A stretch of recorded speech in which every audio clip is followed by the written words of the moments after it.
selamat pagi semuanya. Nah, tadi kita udah memuji memuliakan nama Tuhan. Sekarang waktunya kita untuk mendengarkan firman Tuhan. Seperti biasa, sebelum kita mendengarkan firman Tuhan, kita mau berdoa dulu. Semua sikap yang benar dan baik di hadapan Tuhan, lipat tangannya, tutup matanya. Kita mau bersatu dalam doa.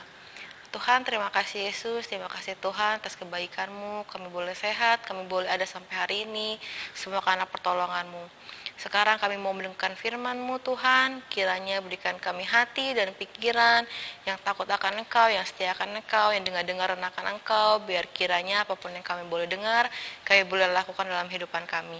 Tuhan, terima kasih Yesus, terima kasih Tuhan, Kau ajaib Engkau luar biasa dalam Tuhan Yesus Kristus, haleluya, amin. Nah, adik-adik semua, hari ini Cici mau cerita tentang Nabi Elia. Nabi Elia merupakan nabi yang paling dikasihi oleh Tuhan. Kenapa sih kok dia sangat dikasihi oleh Tuhan? Karena pada saat itu Nabi Elia itu setia, taat, dan takut banget sama Tuhan. Jadi Tuhan juga sayang sama Nabi Elia. Nah, pada zaman itu ada seorang raja yang bernama Raja Ahab. Nah, si Raja Ahab ini nih paling gak suka banget sama anak-anak Tuhan.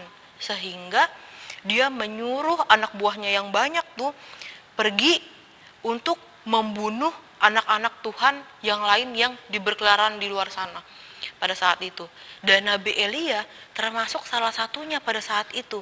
Akhirnya karena Tuhan Yesus sayang dan Tuhan Yesus tahu akan rencananya Raja Ahab, Tuhan Yesus menyuruh Nabi Elia untuk pergi ke tepi sungai Kerit. Akhirnya karena Nabi Elia dengar-dengar akan Tuhan, Nabi Elia pergi ke tepi sungai Kerit tanpa membawa apapun pada saat itu. Dia nggak bawa makanan, dia nggak bawa baju. Pokoknya intinya dia hanya pergi ke sana sesuai dengan perintah Tuhan tanpa membawa apapun. Akhirnya dia pergi ke sana. Di sana tuh Tuhan hanya menyuruh Nabi Elia untuk berdiam diri selama Tuhan menyuruh Nabi Elia pergi ke tempat selanjutnya. Kenapa sih Tuhan nyuruh Nabi Elia untuk diam di sana, gak kemana-mana? Karena Nabi Elia pada saat itu tahu bahwa Tuhan Yesus juga tahu bahwa banyak banget anak buahnya Raja Ahab tuh berkeliaran ke sana kemari tuh.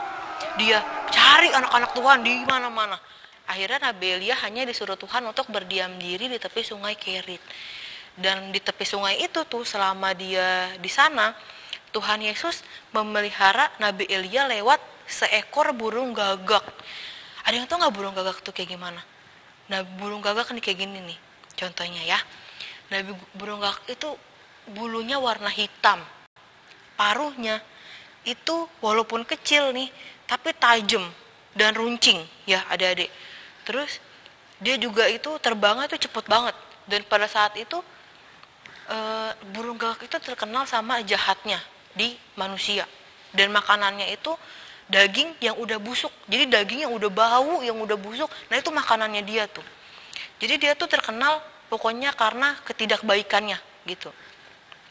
Tapi Tuhan Yesus sanggup untuk memelihara seekor burung gagak untuk memelihara Nabi Elia.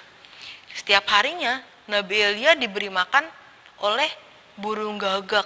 Burung gagak jadi ini datang nganterin makanan untuk Nabi Elia. Dan Nabi Elia itu minumnya di tepi sungai Kerit. Dan pada saat itu karena Nabi Elia dengar-dengaran akan Tuhan dan dia berdiam diri di sana selama yang Tuhan inginkan, akhirnya Nabi Elia berhasil selamat dari Raja Ahab, adik-adik semua. Nah, dari kisah itu kita sama-sama mau belajar bahwa pertolongan dan kebaikan Tuhan dalam hidup kita itu sungguh luar biasa. Nah, di sini ada yang tahu lagu Burung Pipit? Nah, kita mau nyanyi lagu Burung Pipit dulu ya. Burung pipit yang kecil dikasihi Tuhan, terlebih diriku dikasihi Tuhan. Nah, ada yang tahu nggak burung pipit? Burung pipit itu kan kecil banget bentuknya kan. Dia cuma punya sayap sama kaki. Dia itu nggak bisa menabur, nggak bisa menolong orang gitu. Jadi, tapi Tuhan mampu untuk memelihara burung pipit, memberi makan burung pipit selama dia burung pipit ini hidup ya. Nggak ada kan, kita pernah lihat nggak ada ya burung pipit nih atau burung yang lain gitu terbang, dia terbang tinggi gitu terus tiba-tiba jatuh gara-gara kelaparan. Ada yang pernah lihat gak adek? Nggak ada kan yang kayak gitu, karena Tuhan Yesus sanggup untuk memelihara burung yang kecil.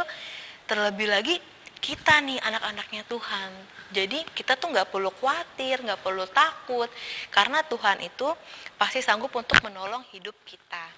Nah, lewat kisah Nabi Elia ini kita mau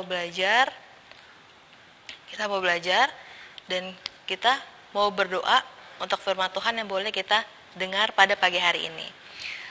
Kita mau lipat tangan, tutup matanya, kita mau berdoa.